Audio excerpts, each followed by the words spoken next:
முன்னாடிலாம் summer சீசனுக்காக May month வரைக்கும் wait பண்ணணும். ஆனால் இப்போலாம் அப்படி இல்லை, ஃபெப்லேயே வந்துருச்சு. ஸோ அதனால் ஆஃப்டர்நூன் ஒரு 11:30-12 இருக்கும். சரி ஐஸ்கிரீம் சாப்பிட்லான்னு சொல்லிட்டு போயிருந்தோம்.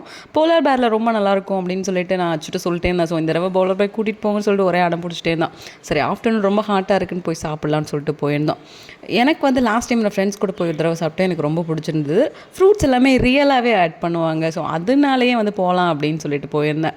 ஹஸ்பண்ட் வந்து மேங்கோ ஃப்ளேவர் கேட்டிருந்தாங்க, ஆனால் ஃப்ரூட்ஸ் எதுவும் இல்லை அப்படின்னு சொல்லிட்டு சரி ஓகே இருக்க இதை சாப்பிட்டுக்கலாம் வாங்கி அப்படின்னு சொல்லிட்டு சாக்லேட் ஃப்ளேவர், அதுக்கப்புறமா பட்டர்ஸ்காட்ச் ஃப்ளேவர் அப்படின்னு சொல்லிட்டு வாங்கிட்டோம். அச்சு மட்டும் ஏதோ கோகோ டிசில்னு ஏதோ சம்திங் ஒரு ஏதோ வாங்கி சாப்பிட்டுட்டு இருந்தான்.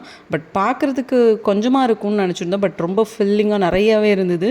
நிறைய லேயர்ஸுமே அதில் ஆட் பண்ணி இந்த மாதிரி இது உள்ள ப்ரௌனிஸ், அதுக்கப்புறம் கிட்கேட் அது இது நிறைய வேறு போட்டிருந்தாங்க.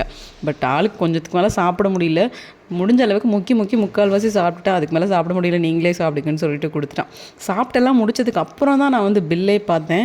ஜிஎஸ்டி மட்டுமே வந்துட்டு ஆல்மோஸ்ட் ஒரு 70 ருபீஸ்க்கு மேலே போட்டிருந்தாங்க. ஏன்னா 70 ருபீஸ் 9% இது தெரியவே தெரியாதடா அப்படின்ற மாதிரி இருந்துச்சு. கொஞ்சம் ஷாக்கிங்காகவே இருந்துச்சு. 70 ருபீஸா அப்படின்ற மாதிரி. ஸோ சரி ஓகே சாப்பிட்டாச்சு முடிஞ்சிருச்சுன்னு சொல்லிட்டு வீட்டுக்கு கிளம்பியாச்சு. அவ்வளோதான்.